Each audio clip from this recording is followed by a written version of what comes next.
झाडाला आपली सावली निर्माण करण्याकरता उन्हात उभं राहावं लागतं. त्याच पद्धतीने तुम्हाला तुमच्या आयुष्यात मोठं व्हायचं असेल, लोकांनी तुम्हाला तुमच्या फक्त नावावरून ओळखावं असं वाटत असेल, तर तुम्हाला सुद्धा तेवढेच कष्ट घ्यावे लागतील. आणि तुमच्या कष्टांना थोडंसं सोपं करणाऱ्या अभिनव नवभारत या आपल्या एज्युकेशनल प्लॅटफॉर्मवरती मी सुप्रिया आपणा सर्वांचं मनःपूर्वक स्वागत करते. आज आपण मानव संसाधन विकास आणि मानवी हक्क या आपल्या सामान्य अध्ययन 3 या विषयाच्या व्हिडिओ लेक्चर सिरीजमधला पुढचा पार्ट पाहणार आहोत. ऑलरेडी आपण मानव संसाधन विकास आणि मानवी हक्क या विषयाचं आपल्या अभ्यासामध्ये काय महत्त्व आहे किंवा आपल्या परीक्षेच्या दृष्टीने हा विषय कसा महत्त्वाचा आहे, तर हे सांगणारा एक व्हिडिओ ऑलरेडी अपलोड केलेला आहे. जर तुम्ही तो पाहिला नसेल तर तो पाहून घ्या, म्हणजे तुम्हाला आजच्या लेक्चरची लिंक व्यवस्थित लागेल. ओके, तर आजच्या लेक्चरमध्ये आपण काय पाहणार आहोत, तर मानव संसाधन विकास आणि मानवी हक्क या विषयाच्या अभ्यासक्रमाचं आपण विश्लेषण करणार आहोत आणि त्या विश्लेषणामधूनच आपण 110+ मार्क्स कसे मिळवू शकतो, तर याबद्दलचा एक स्टडी प्लॅन आज आपण पाहणार आहोत. तर सगळ्यात पहिल्यांदा आपण आजच्या लेक्चरचा अजेंडा पाहून घेऊयात. सगळ्यात पहिल्यांदा आपण या विषयाचा सिलेबस म्हणजेच अभ्यासक्रम पाहणार आहोत. कारण जसं मी मागच्या लेक्चरमध्ये सांगितलं होतं की अभ्यासक्रम आणि मागील वर्षीच्या प्रश्नपत्रिका हे आपल्याला MPSC पास करण्याकरता मदत करणारे सर्वात मोठे गुरु ठरू शकतात. आणि म्हणूनच आपण सगळ्यात पहिल्यांदाच या विषयाचा सखोल असा अभ्यासक्रम पाहणार आहोत, म्हणजे अभ्यासक्रमाचं विश्लेषण पाहणार आहोत. त्यानंतर हा अभ्यासक्रम किंवा आपल्याला जे मार्क्स मिळवायचे आहेत, आपल्याला जी पोस्ट मिळवायची आहे, त्यासाठी कोणते संदर्भ साहित्य किंवा कोणती पुस्तकं आपण वापरली पाहिजेत, त्या पुस्तकांची यादी आणि त्याबद्दल थोडीशी माहिती आपण पाहणार आहोत.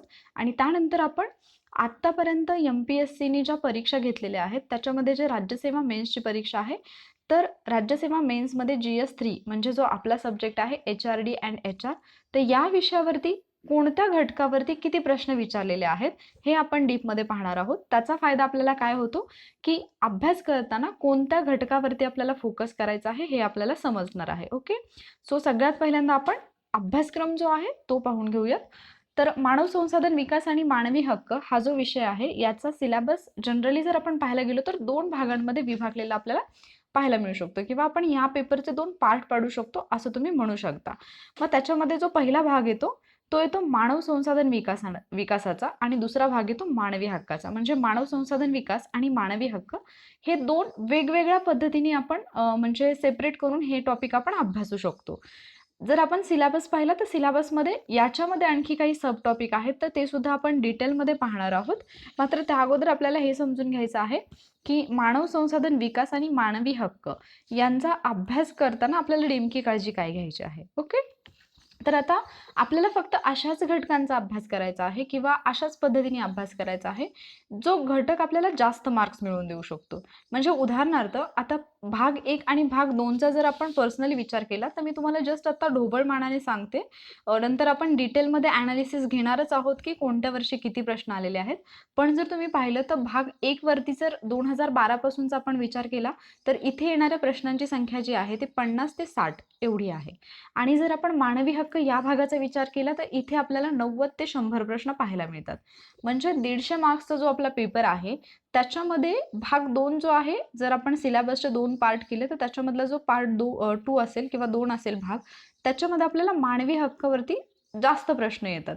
सो अभ्यास करताना सुद्धा आपण याच पद्धतीने अभ्यास करायचा आहे की आपला स्कोर सुद्धा जास्त आला पाहिजे. ओके, तर मग आता आपण पहिल्यांदा सिलेबस व्यवस्थित पाहून घेऊया. जे मी तुम्हाला 2 पार्ट मगाच्यापासून बोलत आहे, तर त्याच्यामधला जो पहिला पार्ट आहे मानव संसाधन विकास, त्याच्यामध्ये 5 सब टॉपिक येतात. ते कोणकोणते आहेत, तर भारतातील मानव संसाधन विकास 1.1 मध्ये हा मुद्दा आहे. त्यानंतर 1.2 मध्ये आहे शिक्षण, त्यानंतर 1.3 मध्ये आहे व्यावसायिक शिक्षण, 1.4 मध्ये आहे आरोग्य आणि 1.5 मध्ये आहे ग्रामीण विकास. ओके, हे जस्ट आपण टॉपिक पाहतोय. त्याच्यामध्ये पण पुन्हा जे मुद्दे येतात पुढचे ते पॉईंट सगळे आपण डिटेलमध्ये पाहणार आहोत.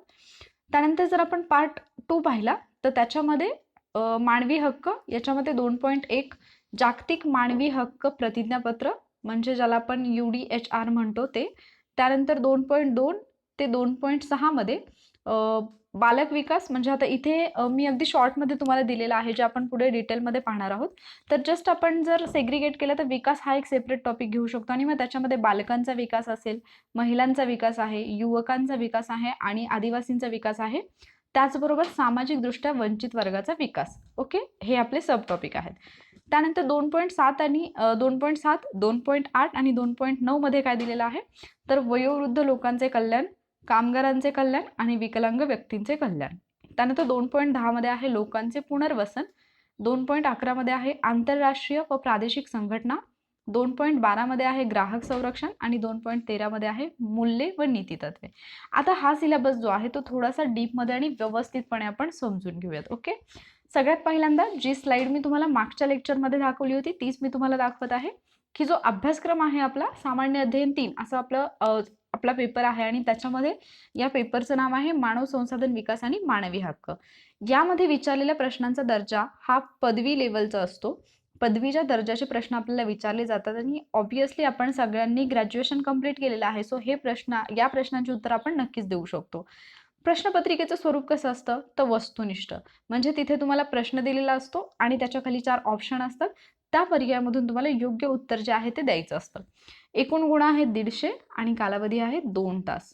आता सगळ्यात महत्त्वाची नोट जी अगोदरच्या लेक्चरमध्ये पण सांगितली होती ती म्हणजे प्रश्नपत्रिकेतील प्रश्नांचे स्वरूप आणि दर्जा अशा प्रकारचा असेल की एखादी सुशिक्षित व्यक्ती कोणताही विशेष अभ्यास न करता उत्तर देऊ शकेल आणि विविध विषयातील उमेदवाराच्या सामान्य ज्ञानाची चाचणी घेणे हा त्यांचा उद्देश आहे. म्हणजे हा जो GS3चा पेपर आहे तो सॉल्व्ह करण्यासाठी तुम्हाला त्या सब्जेक्टमधलं तज्ज्ञ असण्याची गरज नाही किंवा अगदीच तुम्ही त्या क्षेत्रामध्ये PhD केलेली असायला हवं असं काही नाही. एखादी सुशिक्षित व्यक्ती कसलाही अभ्यास न करता सुद्धा या प्रश्नांची उत्तरं देऊ शकतो. म्हणजे तो पेपर जो आहे तो बऱ्यापैकी इझी लेवलचा आहे असं आपण म्हणू शकतो. त्याचबरोबर उमेदवारांनी काय केलं पाहिजे, तर जे टॉपिक आपल्याला दिलेले आहेत, जे मुद्दे आपल्याला दिलेले आहेत, तर त्या मुद्द्यांवरच्या चालू घडामोडींचा अभ्यास आपण करणं खूप इथे गरजेचं आहे. कारण GS3चा पेपर असा आहे की त्याच्यामध्ये फॅक्ट्स जास्त असतात, पण त्याचबरोबर जर तुम्ही करंट अफेअर्सचा अभ्यास जर तुम्ही व्यवस्थित केला असेल तर GS3मध्ये तुम्ही खूप चांगले मार्क्स घेऊ शकता. आता आपण सिलेबस जो आहे तो थोडक्यात म्हणजे सिलेबसचा ओव्हरव्ह्यू घेऊया. तर पहिला भाग जो आहे मानव संसाधन विकास, त्याच्यामध्ये 1.1 तिथे दिलेला आहे भारतातील मानव संसाधन विकास. आता मानवाला संसाधन का म्हणायचं किंवा त्याचा विकास करणं का गरजेचं आहे हे आपण सगळं ऑलरेडी पाहिलेलं आहे. तर याच्यामध्ये भारताच्या लोकसंख्येची सद्यस्थिती काय आहे आणि संख्यात्मक स्वरूप काय आहे, त्याचबरोबर गुणात्मक स्वरूप काय आहे हे आपल्याला अभ्यासायचं आहे. आता हे सगळं करताना तुम्ही ही लेक्चर सिरीज फॉलो करावी असं मी तुम्हाला सल्ला देते. त्याचं कारण सांगते. कारण जर तुम्ही आत्ताची परीक्षा दिलीत आणि आत्ता जर तुम्ही क्वालिफाय झालात तर खूप मोठ्या टेन्शनमधून तुम्ही वाचू शकता. त्याचं कारण म्हणजे जर समजा तुम्ही यावर्षी नाही क्वालिफाय झाला आणि पुढच्या वर्षी जर तुम्हाला ही परत एक्झाम द्यावी लागली तर तुम्हाला पुढच्या वर्षी 2021ची जनगणना अभ्यासावी लागू शकते. सो बेटर आहे की 2011ची जनगणना आत्तापर्यंत तुम्ही जरी डीपमध्ये केली नसेल तरी ॲटलिस्ट तुम्हाला थोडीफार आकडेवारी त्याची माहितीच असेल. आणि जनरली म्हणजे विद्यार्थ्यांना सगळ्यात जास्त भीती कोणत्या घटकाची वाटत असेल तर तो घटक असतो लोकसंख्या. कारण लोकसंख्येचा अभ्यास करायचं म्हटलं की सगळे आकडे आणि मग कोणत्या राज्याचं किती लोकसंख्या आहे, तिथलं लिंग गुणोत्तर काय आहे, त्याचबरोबर नागरी आणि ग्रामीण तिथली लोकसंख्या काय आहे, साक्षरता कशा पद्धतीची आहे, असे जे प्रश्न असतात तर त्याच्यामध्ये खूप जास्त कन्फ्युजन विद्यार्थ्यांचं होतं. तर हे जे टॉपिक आहेत ना तर ते अगदी ट्रिकच्या स्वरूपात खूप छान पद्धतीने आपण कव्हर करणार आहोत. त्यामुळे तुम्ही जर राज्यसेवेची तयारी करत असाल, तुम्ही डेप्युटी कलेक्टर, तहसीलदार, DYSP असं काहीतरी बनण्याचं स्वप्न पाहत असाल तर ही व्हिडिओ लेक्चर सिरीज फक्त तुमच्यासाठी आहे. तर ही तुम्ही शेवटपर्यंत फॉलो करणं अपेक्षित आहे. ओके, तर याच्यामध्ये आपण लोकसंख्येच्या बाबतीत म्हणजे आता मानव संसाधन विकास, मानव आला म्हणजे तिथे लोकसंख्या आली, तर आपल्याला लोकसंख्येचा अभ्यास करायचा आहे. मग लोकसंख्याविषयीची जी धोरणं आहेत आपली म्हणजे 1976चं धोरण असेल किंवा 2000चं धोरण असेल तर ही धोरणं सुद्धा खूप महत्त्वाची आहेत. आता काही टॉपिक असे असतात ना लोकसंख्येच्या बाबतीत म्हणजे जे आता लोकसंख्या धोरणाबद्दल मी बोलते. तर लोकसंख्या धोरण हा एक असा टॉपिक आहे की तुम्ही एकदा जर केला ना तर त्याच्यावरती तेच क्वेश्चन रिपीट होतात. कारण त्याच्यामध्ये असं काही भरमसाठ डाटा नाही आहे की तो तुम्हाला करावा लागेल. अगदी लिमिटेड असा डाटा आहे आणि तो तुम्ही एकदा जरी व्यवस्थित केला तर त्याच्यावरती जे येणारे प्रश्न असतात ते तुमचे बरोबर येऊ शकतात. त्यामुळे असे घटक आपल्याला सिलेक्ट करायचे आहेत जे तुम्हाला कन्फर्म मार्क्स मिळवून देऊ शकतात आणि त्याच घटकांवरती मेहनत घ्यायची आहे जे घटक आपल्याला मार्क्स मिळवून देतील. सो आपण काय करायचं आहे, हार्डवर्क तर करायचं आहे पण ते स्मार्ट वेनी करायचं आहे. म्हणजे तिथे तुमचा स्कोरही वाढेल आणि इतर मुलांच्या शर्यतीमध्ये जिथे एखादा विद्यार्थी 5 ते 6 तास घालून एक टॉपिक कंप्लीट करतो, तिथे तुम्ही 2 तासामध्ये तो टॉपिक कंप्लीट करू शकता. आणि त्यासाठीचे सगळे स्टडी टेक्निक्स मी तुमच्यासोबत शेअर करणार आहे. जसे आपले लेक्चर्स होत जातील, तसे तुम्हाला त्या सगळ्या टेक्निक्स मिळत जातील. त्याचबरोबर टॉपिकसुद्धा आपण त्याच पद्धतीने कंप्लीट करणार आहोत. तर आधुनिक समाजातील मानव संसाधनाचे नियोजनाचे महत्त्व आणि गरज. सध्या आपल्याला काय गरज आहे मानव संसाधनाच्या नियोजनाची? तो एक मुद्दा इथे आहे. त्याचबरोबर जे भारतातील सेवा योजनाचा कल आहे तोही आपल्याला पाहायचा आहे. भारतामधली बेरोजगारी जी आहे, आता बेरोजगारी हा घटक जो आहे तो तुम्हाला प्रीच्या दृष्टीनेही महत्त्वाचा आहे. मग तुम्ही ज्यावेळेला प्रीचा अभ्यास करता त्यावेळेला थोडं व्यवस्थित तुम्ही जर बेरोजगारी हा घटक केला तर ॲटलिस्ट तुमचं म्हणजे 50 ते 60% तरी तुमचं प्रीमध्येच कव्हर होऊन जाईल. आणि मग बाकीचे जे काही त्यावेळेला तुमच्या मेन्सच्या वेळेला जे रिसेंट काही योजना वगैरे असतील किंवा जी रिसेंटची आकडेवारी असेल तर ती फक्त तुम्हाला नंतर करावी लागेल. पण बाकीच्या ज्या कन्सेप्ट आहेत, बेरोजगारीचे प्रकार असतील, स्वरूप असेल, तर ह्या गोष्टी तुम्हाला प्रीमध्ये आहेत, तर तिथे तुम्ही त्या करणं अपेक्षित आहे. त्यानंतर जे विभिन्न विभाग आहेत किंवा क्षेत्र आहेत त्याच्यामध्ये कुशल कामगारांचे मागणी दर काय आहे? मनुष्यबळ विकासाकरता कार्यरत असलेल्या शासकीय आणि स्वयंसेवी संघटना, मग त्याच्यामध्ये NCERT असेल, त्यानंतर NIEPA असेल, त्यानंतर विद्यापीठ अनुदान आयोग असेल म्हणजे UGC ज्याला आपण म्हणतो, मुक्त विद्यापीठे आहेत, त्यानंतर AICTE आहे. आता ह्या सगळ्या संस्था ज्या आहेत ना, त्या आपण अगदी डिटेलमध्ये पाहणार आहोत. सो या संस्थांचा अभ्यास करताना म्हणजे बऱ्याचदा आपल्याला काय होतं, ज्यावेळेला आपण या संघटनांचा किंवा संस्थांचा अभ्यास करत असतो, तर याची माहिती त्याच्यामध्ये, त्याची माहिती त्याच्यामध्ये, म्हणजे एकाचं मुख्यालय किंवा स्थापना आपण वाचतो आणि नंतर मग ही कोणत्याची होती हेच नाही आठवत. एक संघटना वाचली तर आपल्याला ती लक्षात राहते, पण ज्यावेळेला आपण अशा खूप सगळ्या संघटना वाचतो त्यावेळेला मग आपलं कन्फ्युजन व्हायला लागतं. तर ते कशा पद्धतीने लक्षात ठेवायचं ते सुद्धा मी तुम्हाला नक्की सांगणार आहे. त्यानंतर मानव संसाधन विकासाशी संबंधित समस्या आणि बाबी, त्याचबरोबर शासनाचे नोकरीविषयक धोरण असेल, बेरोजगारी आणि न्यून बेरोजगारी कमी करण्यासाठीच्या विविध योजना. आता हा जो घटक आहे तर हा घटक अभ्यासताना तुम्हाला काय करावं लागेल म्हणजे विविध योजना वगैरे, तर करंटमध्ये कुठल्या राज्य शासनाने अशा योजना आणलेल्या आहेत का, किंवा भारताने म्हणजे केंद्र सरकारने काही अशा योजना आणलेल्या आहेत का, तर त्या योजनांचा आपल्याला अभ्यास इथे करायचा आहे. ओके. त्यानंतर दुसरा पॉईंट आहे 1.2, तो आहे शिक्षण. तर आता शिक्षण हा पॉईंट आपल्यासाठी का महत्त्वाचा आहे, तर मानव संसाधन विकास हा जो पार्ट आपण बघतो त्याच्यामध्ये बऱ्यापैकी प्रश्न या विषयावरती पण येतात. आणि थोडं जर तुम्ही व्यवस्थितपणे अभ्यासला तर हा टॉपिक जो आहे तो तुम्हाला मार्क्स पण मिळवून देऊ शकतो. मानव संसाधन विकासाचे आणि सामाजिक बदलाचे साधन म्हणून शिक्षणाचा विचार. आता भारतातील आपल्याला काय पाहायचं आहे, पूर्व प्राथमिक ते उच्च शिक्षण पाहायचं आहे.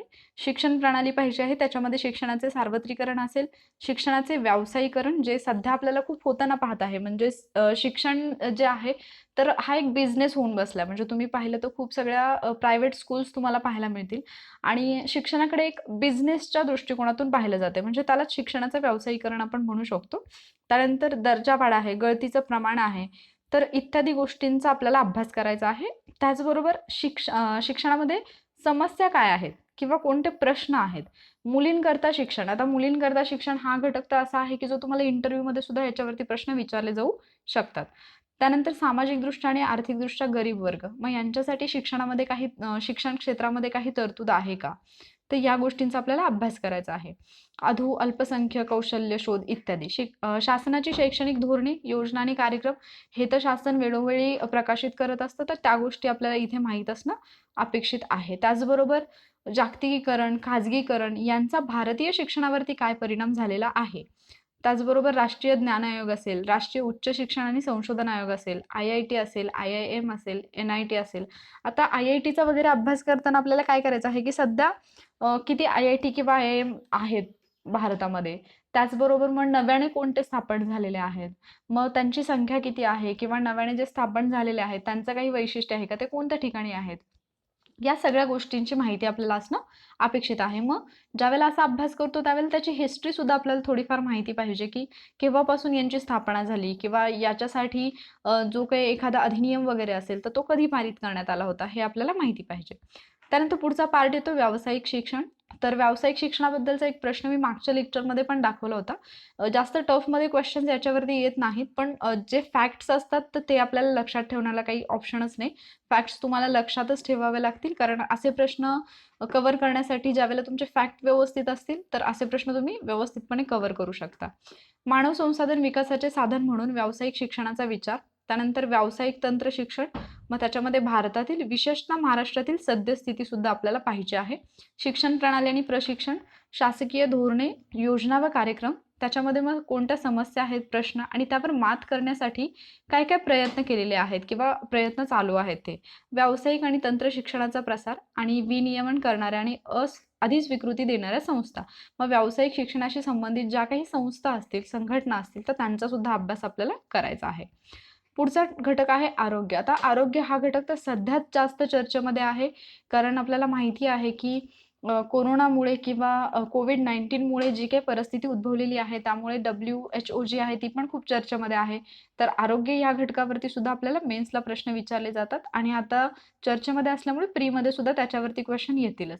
मानव संसाधन विकासाचा अत्यावश्यक आणि प्रमुख घटक म्हणून आरोग्याचा विचार. अर्थातच जर आपण मानवाला संसाधन म्हणत असेल आणि मानवाचा आपल्याला जर विकास करायचा असेल ॲज अ संसाधन म्हणून, तर मग सगळ्यात महत्त्वाची गोष्ट कोणती असेल तर मानवाचं आरोग्य, आणि त्यामुळे हा घटक जो आहे तो आपल्या अभ्यासासाठी महत्त्वाचा आहे. त्याचबरोबर जीवनविषयक आकडेवारी. जागतिक आरोग्य संघटना, मी जस्ट आता तुम्हाला म्हटलं होतं की जागतिक आरोग्य संघटना ही खूप चर्चेमध्ये असणारी गोष्ट आहे किंवा संघटना आहे. तर मग आपल्याला त्याचा अभ्यास करायचा आहे. मग तिचे उद्दिष्ट काय आहे, तिची रचना कशी आहे, तिची कार्य काय आहेत, कोणते कार्यक्रम जागतिक आरोग्य संघटना जी आहे ती राबवत आहे. भारतामध्ये शासनाचे आरोग्यविषयक धोरणं काय आहेत, म्हणजे जर तुम्हाला आयुष्यमान भारत योजना माहीत असेल किंवा आता कोविड-19मध्ये सुद्धा जे ॲप मोदीजींनी लॉन्च केलेलं आहे तर ते तुम्हाला माहिती असेल. तर अशा गोष्टींची आपल्याला व्यवस्थितपणे अभ्यास करायचा आहे याच्यामध्ये. ओके. जननी बाल सुरक्षा योजना आहे, राष्ट्रीय ग्रामीण आरोग्य अभियान आहे. तर मग जे आपण म्हणतो की सामान्य अध्ययन 3 असेल तर जनरली सगळी मुलं तेच सांगतात की तुम्हाला योजनांचा अभ्यास चांगल्या पद्धतीने करायला लागेल. पण सामान्य अध्ययन 3 मध्ये फक्त योजना नाही आहेत. तर योजना व्यतिरिक्त पण काही गोष्टी आहेत, पण ज्या योजना महत्त्वाच्या आहेत त्यासुद्धा आपण व्यवस्थितपणे करणार आहोत. प्रत्येक सिलेबसमधला प्रत्येक पॉईंट जो आहे तो आपण अगदी डीपमध्ये कव्हर करणार आहोत. त्यानंतर 1.5 मध्ये दिलेला आहे ग्रामीण विकास. आता ग्रामीण विकास जो आहे तर याच्यामध्ये पंचायत राज व्यवस्थेला अधिकार प्रदान करणे. मग आता पंचायत राजचा अभ्यास तुम्ही कधी करता? तुम्ही प्रीला ह्याचा अभ्यास करतच असता. मग जर तुम्ही लॉकडाऊनमध्ये अभ्यासाला सुरुवात केली असेल आणि आपली एक्झामची डेट अजून फिक्स नाहीये, तर मग असे घटक करताना थोडे डीपमध्ये करा की ज्याचा तुम्हाला मेन्सला सुद्धा फायदा होईल. पंचायत राज व्यवस्थेला अधिकार प्रदान करणे, ग्रामपंचायत आणि ग्रामविकासातील तिची भूमिका काय आहे? जमीन सुधारणा आणि विकास असेल किंवा ग्रामविकासातील सहकारी संस्थांची भूमिका काय आहे? असे काही पॉईंट्स आपल्याला आहेत. त्याचबरोबर ग्रामीण रोजगार योजना असेल, ग्रामीण पाणी पुरवठा आणि स्वच्छता कार्यक्रम आहे. तर असे काही पॉईंट आहेत. त्याचबरोबर इथे आणखी एक महत्त्वाचा पॉईंट म्हणजे राष्ट्रीय ग्रामीण रोजगार हमी योजना. तर हा पण एक असा पॉईंट आहे की ज्याच्यावरती प्रीला पण खूप सगळे प्रश्न आलेले आहेत. मग ही योजना, अशा ज्या योजना असतात ना, तर त्या तुम्ही एकदाच परफेक्ट करून टाका की नंतर कधी त्याच्यावरती प्रश्न आला तरी तो तुमचा प्रश्न चुकणार नाही. आता हे आत्ता जे आपण पाहिलं तर तो होता पार्ट 1, ज्याच्यावरती आपल्याला 2012 पासून जर आपण 18 पर्यंत सरासरी विचार केला तर 50 ते 60 प्रश्न आलेले आहेत. कोणत्या वर्षी किती प्रश्न आलेले आहेत ह्याचं डिटेल्ड ॲनालिसिस मी तुम्हाला देणारच आहे. तर आता आपण पार्ट 2 पाहूया, ज्याच्यामध्ये खूप सगळे सब पॉईंट आहेत किंवा आपण म्हणू शकतो की मोठा असा सामान्य अध्ययन 3 मधला मोठा असा हा पार्ट आहे, तर तो आपल्याला पाहायचा आहे. जागतिक मानवी हक्क प्रतिज्ञापत्र म्हणजे UDHR 1948. तर याच्यामध्ये मानवी हक्काची आंतरराष्ट्रीय मानके कोणती आहेत, त्याचं भारतीय संविधानातील प्रतिबिंब कसं आहे. म्हणजे आता जे आपण इथे आता बघत आहे UDHR, तर भारतामध्ये पण आपण मूलभूत हक्क जे आहेत भाग 3 मध्ये दिलेले, तर मग मूलभूत हक्कांचा संबंध सुद्धा इथे येऊ शकतो. भारतात मानवी हक्क राबवण्याची आणि त्यांचे संरक्षण करण्याची यंत्रणा. मग आता आपले जे मूलभूत हक्क आहेत ते न्यायप्रविष्ट आहेत. मग ते बजावण्यासाठी किंवा ते राबवण्याची जी यंत्रणा आहे आपल्याकडे, म्हणजे मग आपण सर्वोच्च न्यायालयाकडे जाऊ शकतो, उच्च न्यायालयाकडे जाऊ शकतो. मग ते कोणत्या कलमांतर्गत जाऊ शकतो, अशा काही गोष्टी आहेत त्या आपल्याला इथे अभ्यासायच्या आहेत. त्यानंतर भारतातील मानवी हक्क चळवळ असेल किंवा मानवी हक्कापासून वंचित असलेल्यांच्या समस्या, जसे की मग गरिबी असेल, निरक्षरता, बेरोजगारी, सामाजिक, सांस्कृतिक, धार्मिक प्रथा असतील, हिंसा आहे, भ्रष्टाचार, दहशतवाद, कामगारांचे शोषण आणि हवालतीतील गुन्हेगारी इत्यादी गोष्टी ज्या आहेत त्यांचा आपल्याला अभ्यास करायचा आहे. त्याचबरोबर लोकशाही चौकटीत मानवी हक्क आणि मानवी सभ्यतेचं पालन करण्यासाठी प्रशिक्षण देण्याची गरज काय आहे? आता जर आपल्याला मानवी सभ्यता याचं पालन करायचं असेल किंवा जर काही नीतितत्व मूल्य जर आपल्याला लोकांमध्ये रुजवायची असतील, तर त्यासाठी विशिष्ट अशा प्रशिक्षणाची पण गरज आहे. तर ती गरज काय आहे? याचाही आपल्याला अभ्यास करायचा आहे. त्याचबरोबर जागतिकीकरण आणि त्याचा विभिन्न क्षेत्रांवरील वरील परिणाम जो आहे, त्यानंतर मानवी विकास निर्देशांक आहे, जो की आपण प्रीला पण अभ्यासतो, तर तोही इथे आपल्याला पाहायचा आहे. HDI जो आहे तो. त्याचबरोबर बालमृत्यू प्रमाण आणि लिंग गुणोत्तर. आता हा टॉपिक कसा झाला, की जो आपण पहिला पॉइंट पाहिला होता 1.1 त्याच्यामध्ये हा घटक येतच होता, जिथे आपण लिंग गुणोत्तर पाहत आहे. त्यानंतर म्हणजे लोकसंख्या टॉपिक पाहतोय, तर तिथे या गोष्टी येतातच. म्हणजे असे काही टॉपिक आहेत किंवा असे काही पॉइंट्स आहेत ना, जे ओव्हरलॅपिंग आहेत. जे तुम्हाला पार्ट 2 मध्ये पण मिळतील आणि पार्ट 1 मध्ये पण मिळतील. इव्हन असे सुद्धा काही टॉपिक तुम्हाला मिळतील, काही पॉइंट्स तुम्हाला मिळतील, जे की GS3 मध्ये आहेत आणि GS2 मध्ये पण आहेत. मग तुम्हाला सिलेबसमधला असा पार्ट बाजूला काढायचा आहे, जो की तुमच्या 2-2 पेपरमध्ये तुम्हाला उपयोगी येऊ शकतो आणि असा पार्ट तुम्ही एकदाच करायचा आहे आणि तोही परफेक्ट करायचा आहे. ओके. तर त्याच्याबद्दल पण आपण माहिती पाहणारच आहोत. त्यानंतर विकास या पॉईंटमध्ये मी सांगितलं की बालक विकास. आता इथे बालक असेल, महिला असेल, त्यानंतर युवकांचा विकास असेल, हे जे घटक आहेत ना, तर यांचा अभ्यास करताना इथे जे कॉमन पॉईंट आहेत ना, तर ते कॉमन पॉईंट आपल्याला बाजूला काढायचे आहेत. म्हणजे कसे, की बालकांचा विकास पाहिला तर त्याच्यामध्ये आपल्याला समस्या आणि प्रश्न विचारलेले आहेत. ओके.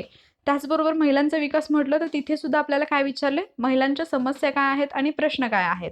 त्याच्यामध्ये पण त्यांच्या समस्या आणि प्रश्न विचारलेत. सो असे घटक आता तुम्ही आजूबाजूला लहान मुलं पाहत असाल, महिलांना पाहता तुम्ही, युवकांना पाहता, मग त्यांच्या समस्या काय आहेत, त्यांचे प्रश्न काय आहेत.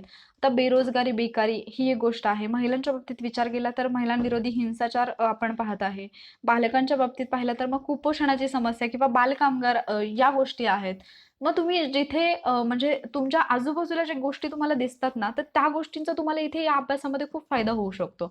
आणि याच्यामधले प्रश्न काही असे असतात, म्हणजे फॅक्च्युअल डाटा जर सोडला तुम्ही, फॅक्टवरती आधारित जर क्वेश्चन सोडले, तर जे क्वेश्चन तुम्हाला कन्सेप्च्युअली येतात ना, ते प्रश्न तुम्ही फक्त जस्ट थोडंसं लॉजिक लावून आजूबाजूला पाहिलेल्या गोष्टींचा विचार करूनही तुम्ही त्यांची उत्तरं देऊ शकता. एवढ्या सोप्या लेवलचे प्रश्न सुद्धा आयोगाने विचारलेले आहेत.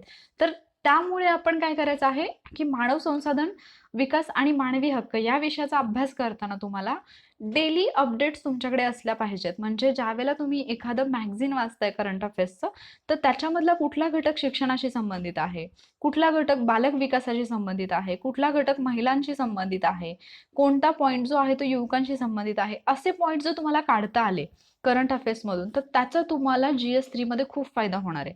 म्हणजे तुम्ही अभ्यास करतानाच अशा पद्धतीने करा. मग तुम्ही प्रीचा जरी अभ्यास करत असला आणि त्यासाठी जरी तुम्ही करंट अफेअर्स वाचत असला, तरी सुद्धा तुम्ही त्या करंट अफेअर्सला कॅटेगराईज करू शकता अशा घटकांमध्ये, जे तुम्हाला मेन्सला उपयोगी ठरू शकतात. ओके. तर आता इथे बालकांच्या बाबतीतल्या काही समस्या, मग आता यांचा अभ्यास करताना काय करायचंय, की बालक असतील, महिला, युवक असतील, आदिवासी लोक असतील, सामाजिकदृष्ट्या वंचित असा वर्ग असेल, तर यांच्या बाबतीत कार्य करणाऱ्या संघटना कोणत्या आहेत, तर त्या संघटनांची माहिती सुद्धा आपल्याला पाहिजे. ओके. मग असे घटक जे आहेत त्यांच्या समस्या तर माहीत पाहिजेत आपल्याला, त्यांचे प्रश्न माहिती पाहिजेत. मग त्याच्यासाठी सरकारने कोणत्या योजना आणलेल्या आहेत का, किंवा सरकारची भूमिका काय आहे या सगळ्या गोष्टींमध्ये. स्वयंसेवी संघटना ज्या असतात, काही NGOज असतात, तर त्यांची भूमिका काय आहे, किंवा काही आंतरराष्ट्रीय संघटना आहेत. म्हणजे आपण कामगारांचा विचार केला तर तिथे आपल्याला आंतरराष्ट्रीय कामगार संघटना मिळते. मग त्यांचं कार्य काय आहे किंवा त्यांचं योगदान काय आहे याच्यामध्ये, या सगळ्या गोष्टींचा अभ्यास आपल्याला करायचा आहे. आणि या पद्धतीने जर आपण अभ्यास केला तर आपला अभ्यास सोपं होऊ शकतो आणि GS3 ची जी भीती वाटते आपल्याला, तर ती आपली मनातून भीती निघून जाऊ शकते. त्यानंतर कल्याण असा एक पॉईंट आपण घेतला होता, तर त्याच्यामध्ये वयोवृद्ध लोकांचं कल्याण. मग आता वयोवृद्ध लोकांच्या समस्या काय आहेत किंवा प्रश्न काय आहेत, त्याच्यासाठी शासनाने कोणती धोरणं आखलेली आहेत. मग आता त्याचबरोबर त्यांच्यासाठी काही योजना असतील, म्हणजे आता सध्याचे पेन्शनची योजना वगैरे आहे, तर मग अशा काही योजना असतील किंवा एखादा नवीन कायदा आला किंवा काही ॲप येतात, म्हणजे जे नवीन असे ॲप येतात, की बाबा एखाद्या वृद्धाश्रमामधले लोक असतील, तर त्यांना आणि लहान मुलं जी असतात अनाथाश्रमामध्ये, तर त्यांना कनेक्ट करणारं एक ॲप आलेलं आहे. तर त्याचं नाव तुम्ही कमेंट बॉक्समध्ये नक्की मेन्शन करा, की म्हणजे एका IITनेच ते ॲप जे आहे तर ते विकसित केलेलं आहे. तर मग असे काही ॲप्स असतील, तर त्याचा अभ्यास आपल्याला मेन्सला फायदेशीर ठरू शकतो. ओके. तर वयोवृद्ध व्यक्तींच्या बाबतीत ज्या काही स्वयंसेवी संघटना असतील किंवा आंतरराष्ट्रीय संघटना असतील, तर त्यांचा सुद्धा अभ्यास आपल्याला करायचा आहे. त्याचबरोबर कामगारांच्या समस्या जस्ट मी आत्ता बोलले होते, की कामगारांच्या समस्या असतील, त्यांचे प्रश्न असतील, तर त्यांच्या कल्याणासाठी कुठल्या योजना आलेल्या आहेत, कोणते कार्यक्रम आलेले आहेत किंवा काही आंतरराष्ट्रीय संस्था त्यासाठी काम करतायत का? काही स्वयंसेवी संघटना काम करतायत का?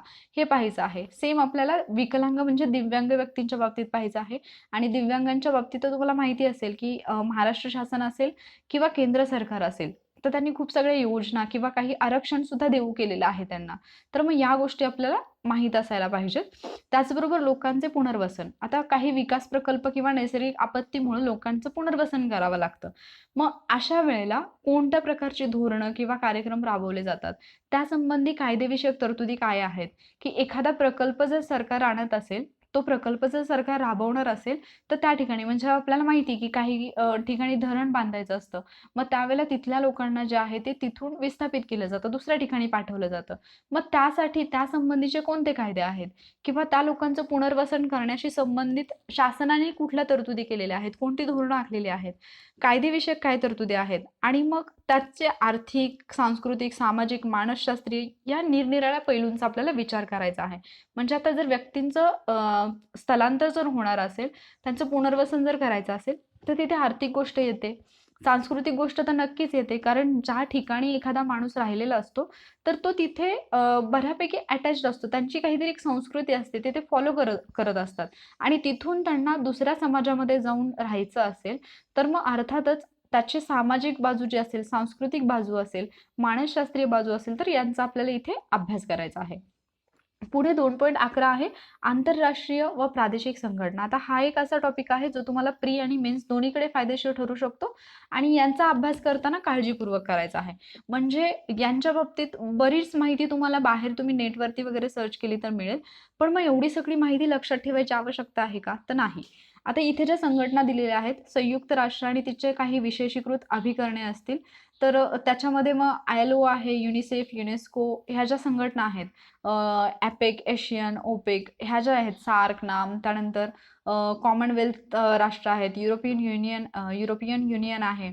तर ह्या सगळ्या ज्या गोष्टी आहेत ना, यांचा अभ्यास करताना काय करायचं माहिती आहे, की याच्यावरती ना एका ठराविक साच्यामध्येच आयोगाने प्रश्न विचारलेत. म्हणजे जसं की त्यांची स्थापना कधी झाली, त्यांच्या शाखा कुठे आहेत, लोगो सुद्धा बऱ्याचदा विचारलेला आहे, की म्हणजे कुठल्या संघटनेचा लोगो कुठला आहे. बऱ्याचदा लोगो दिलेला आहे आणि आयोगाने विचारलं, की हा कोणत्या संघटनेचा लोगो आहे. तर त्यांचं लोगो असेल किंवा बोधवाक्य असेल तर ते आपल्याला माहिती पाहिजे. जर समजा त्या संघटनेवरती एखाद्या व्यक्तीची रिसेंटली नियुक्ती झाली असेल, तर त्यांचे जे मुख्य प्रमुख असतात ते आपल्याला माहिती पाहिजेत. त्याचबरोबर एखाद्या संघटनेने काही विशेष असा कार्यक्रम राबवलेला असेल, तर तो कार्यक्रम आपल्याला माहिती पाहिजे आणि त्यांचं मुख्यालय आपल्याला माहिती पाहिजे. ओके. तर एवढेच ठराविक पॉईंट आपल्याला करायचे आहेत. भरमसाठ त्यांची माहिती असेल तर ती सगळीच आपल्याला वाचत बसायची नाही. त्यामुळे आंतरराष्ट्रीय संघटना किंवा प्रादेशिक संघटना हा घटक असा आहे की मुलांना थोडा अवघड वाटतो. पण जर तो तुम्ही स्मार्ट वेने केला तर तो तुम्हाला इझी वाटू शकतो.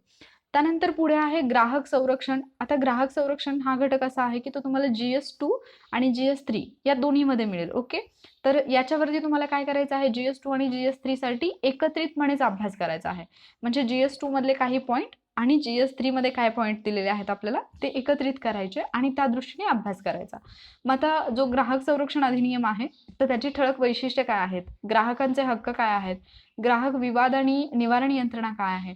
आता याचा अभ्यास पण तुम्ही रेग्युलर लाईफमध्ये पण कसा करू शकता. समजा तुम्ही ग्राहक संरक्षण अधिनियम वाचला, कायदा वाचला, तर मग ज्यावेळेला तुम्ही आजूबाजूला तुमच्या पाहत आहात की दुकानामध्ये वगैरे तुम्ही गेलात, कुठे काही खरेदी करण्यासाठी गेलात, तर तिथे तुम्हाला हा कायदा लगेच आठवला पाहिजे की बाबा कुठल्या कायद्यानुसार कोणत्या कलमानुसार तिथे एखादी ठराविक तरतूद केलेली आहे, जी तुम्हाला तिथे जर तुम्हाला ती आठवली ना तर एक्झाममध्ये ते नक्की लगेच आठवतं. ओके.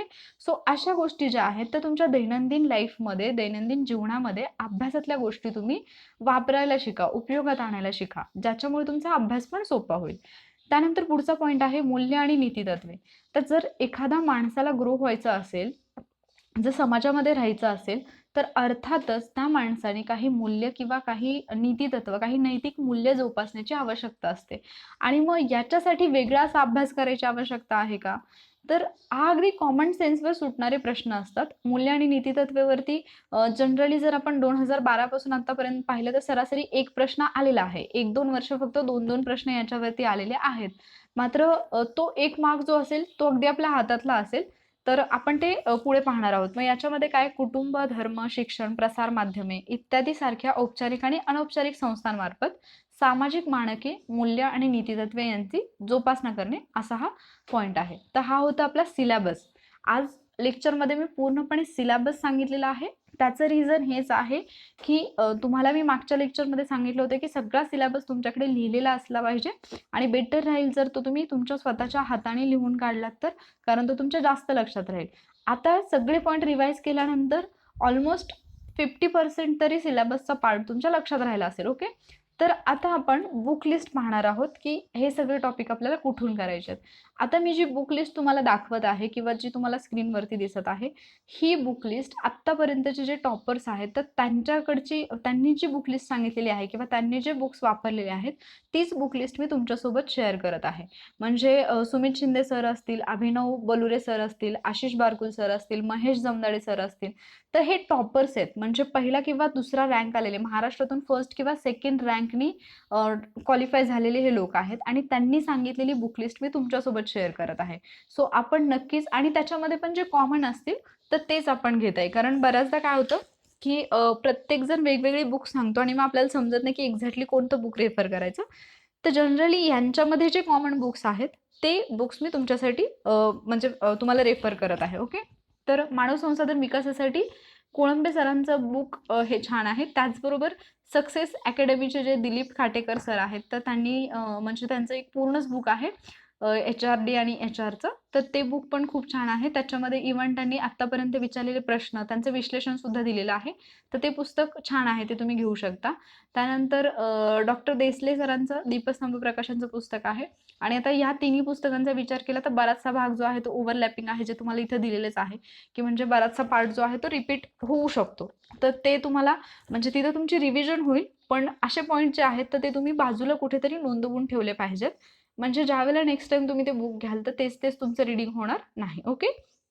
आता बाकीचं जर आपण पाहिलं की बालक विकास असेल किंवा महिलांचा विकास असेल, आदिवासी विकास असेल, या टॉपिकचा अभ्यास कसा करायचा, तर या प्रत्येक घटकासाठी त्यांची स्वतःची अशी एक मिनिस्ट्री आहे, स्वतःचं असं एक मंत्रालय आहे. आणि जर तुम्ही गुगलवरती गेलात तर तुम्हाला या सगळ्यांच्या वेबसाईट्स पाहायला मिळतील आणि त्या वेबसाईटवरती त्यांच्या सगळ्या अपडेट्स दिलेल्या असतात. ओके. त्याचबरोबर जे कोणी नवीन मंत्री नियुक्त झालेले असतील किंवा महत्त्वाच्या नियुक्त्या असतील तर त्यासुद्धा तिथे तुम्हाला वेबसाईटवरती मिळतात. मग आता यांचा अभ्यास करताना काय करायचं, त्यांच्या वेबसाईटला जायचं. वेबसाईटवरती गेल्यानंतर पण तिथे अबाउट अस नावाचं एक हे असतं, म्हणजे तुम्हाला एक टॅब दिसेल जिथे तुम्हाला अबाउट अस दिसेल. तर तो जो सेक्शन असतो अबाउट असचा, तर तो सेक्शन तुमच्यासाठी खूप महत्त्वाचा आहे, कारण बरेचसे प्रश्न तिथूनच येतात. ओके. आणि जर समजा रिसेंटली आलेल्या त्यांच्या काही योजना वगैरे असतील त्याच्याबद्दलची माहिती हवी असेल तर मग तुम्ही काय करा की त्याचं बरोबर म्हणजे साईट मॅप जो असतो तो काढून घ्या. आता साईट मॅप काय असतो, तर तुम्ही कोणत्याही वेबसाईटला गेला तर वरती तुम्हाला ना असं हेडिंग दिलेलं दिसेल. ओके. आणि त्या हेडिंगमध्ये मग तुम्हाला नक्की त्याच्यातलं काय शोधायचं आहे, तर त्या हेडिंगला तुम्ही क्लिक केल्यानंतर परत त्याचे काही सब पॉईंट येत जातात. परत तुम्ही त्याच्यातल्या एखाद्या पॉईंटला क्लिक केलं की त्याच्या पुढे पण काही पॉईंट येत जातात. सो तुम्हाला एक्झॅक्टली हवा असणारा पॉईंट, म्हणजे समजा शिक्षण मिनिस्ट्री, शिक्षण हे जर मंत्रालय आपण घेतलं तर त्याच्यामध्ये तुम्हाला कुठला पाहिजे, प्राथमिक शिक्षण पाहिजे, माध्यमिक शिक्षण पाहिजे किंवा उच्च माध्यमिक शिक्षण पाहिजे, तर तो पॉईंट जो आहे तर तो नक्की कुठे आहे, अशा पद्धतीचं एक जर तुम्ही म्हणजे एक फिगर जर ड्रॉ करून ठेवली तर नेक्स्ट टाइम जेव्हा तुम्ही परत त्या मिनिस्ट्रीला भेट द्याल तर तुम्हाला हे सगळे शोधत नाही बसावे लागणार सगळे पॉईंट. तुम्ही काय कराल, सरळ जिथे तुम्हाला जायचं आहे तिथे तुम्ही जाऊन ते क्लिक करून ओपन करू शकता. इथे तुमचं काय होईल, तर एनर्जी पण सेव्ह होईल प्लस तुमचा टाइम पण सेव्ह होईल. त्यामुळं त्या पद्धतीने तुम्ही तिथे अभ्यास करू शकता.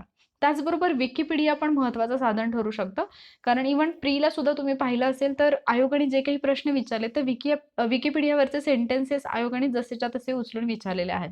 सो विकिपीडियाचा पण तुम्ही वापर करू शकता. सक्सेस अकॅडमीचं जस्ट मी आता सांगितलं. आता ही जी बुक लिस्ट तुम्हाला दिसते ती जे आशिष बारकुल सर होते, टॉपर होते, म्हणजे महाराष्ट्रात प्रथम क्रमांकाने पास झालेले, तर त्यांची ही लिस्ट आहे. त्यांनी सुद्धा तेच तुम्हाला सजेस्ट केलेलं आहे. IP सरांचं बुक, त्याचबरोबर कोळंबे सरांचं बुक, डेव्हलपमेंट साठी दीपस्तंभ प्रकाशनचं बुक आणि GSसाठी जे इंडिया इयरबुक आहे तर त्याची समरी किंवा ते बुक तुम्ही वाचू शकता. आणि सिलेबस वाईज जे काही करंटमध्ये येणारे हे असतील म्हणजे काही घडामोडी असतील तर त्या करंटच्या घडामोडी तुम्हाला व्यवस्थितपणे वाचायच्या आहेत. ती काळजी मात्र तुम्हाला घ्यावीच लागेल. ओके. सो बुक लिस्ट तुमच्या समोर आहे. हे बुक रेफर करा. याच्यातून तुमचा म्हणजे ऑलमोस्ट सगळा अभ्यास तुम्हाला कव्हर होतो. आता एखादा दुसरा पॉईंट अभ्यासताना पण कसा अभ्यासायचा तर आत्ता आपण घेणारच आहोत म्हणजे की कशा पद्धतीने आपल्याला कुठल्या घटकावरती किती प्रश्न आलेले आहेत आणि त्याच्यानुसार आपल्याला काय करायचंय, ज्याचं वेटेज जास्त त्या घटकाला आपल्याला जास्त वेळ द्यायचा. ज्याचं वेटेज खूपच कमी आहे तर अशा घटकासाठी आपण जास्त आपली एनर्जी वाया घालवणार नाही. आपल्याला आपण कितीही अभ्यास केला तरी अगदी जो टॉपर येतो त्यालाही 150 पैकी 150 मार्क्स मिळत नाहीत. ओके. सो जर तुम्ही 110 प्लस मार्क्सचा विचार करत असाल तर 110 प्लस मार्क्स सिक्युअर करण्यासाठी तुम्हाला ज्या घटकावरती जास्त फोकस करणं गरजेचं आहे तोच घटक तुम्ही जास्त फोकस करायचा आहे आणि त्याच पद्धतीने अभ्यास हा आपल्याला करायचा आहे. ओके. सो ही जी होती ती बुक लिस्ट होती. आता घटकनिहाय प्रश्नसंख्या आणि 110 प्लस आपल्याला जर स्कोर करायचा असेल तर कोणते घटक जे आहेत ते फोकस करायचे हे आपल्याला पाहायचं आहे. तर त्याच्यामध्ये आपण पूर्ण म्हणजे पार्ट 1 आणि पार्ट 2 त्याच्यामध्ये जे परत सब टॉपिक आहेत किंवा जे दुसरे पॉईंट दिलेले आहेत तर ते पॉईंट त्याच्यावरती किती मार्क्सला कोणत्या वर्षी किती प्रश्न आलेले आहेत, किती मार्क्सचा प्रश्न विचारलेले आहेत, हे सगळं आपण डिटेलमध्ये पाहणार आहोत. पण आता बराच वेळ झालाय सो हे लेक्चर मी इथेच थांबवते. पुढच्या लेक्चरमध्ये मी तुम्हाला घटकनिहाय प्रश्नसंख्या आणि त्याचबरोबर मग त्या दृष्टीने आपला स्टडी प्लॅन काय असला पाहिजे, कोणत्या घटकाला कसं फोकस करायचं आहे हे मी पुढच्या लेक्चरमध्ये सांगणार आहे. आणि त्यानंतर मात्र आपला सिलेबसमधला प्रत्येक पॉईंट जो असेल तो डिटेलमध्ये आपण त्याचे लेक्चर्स घेणार आहोत आणि तुमचा सगळा सिलेबस या व्हिडिओ लेक्चर सिरीजमध्ये कंप्लीट होणार आहे, ज्याच्यामध्ये आपण करंट अफेअर्सशी रिलेटेड घटना सुद्धा घेणार आहोत, त्यांचा सुद्धा अभ्यास घेणार आहोत. सो असेच लेक्चर पाहण्यासाठी अभिनव नवभारत टीमशी तुम्ही कनेक्टेड राहा. तुम्ही मला वॉरियर ऑफिसर या यूट्यूब चॅनलवरती सुद्धा फॉलो करू शकता. तिथे सुद्धा तुम्हाला तुमच्या अभ्यासाच्या दृष्टीने महत्त्वाचे असे व्हिडिओ लेक्चर्स काही ट्रिक्स सुद्धा पाहायला मिळतील. ओके. सो जर व्हिडिओ तुम्हाला आवडला असेल, आजचं लेक्चर आवडलं असेल तर लेक्चरला लाईक करा, हे लेक्चर तुमच्या फ्रेंड्ससोबत शेअर करा आणि त्याचबरोबर आपल्या अभिनव नवभारत आणि वॉरियर ऑफिसर या आपल्या यूट्यूब चॅनलला सबस्क्राईब करायला विसरू नका. ओके. थँक्यू.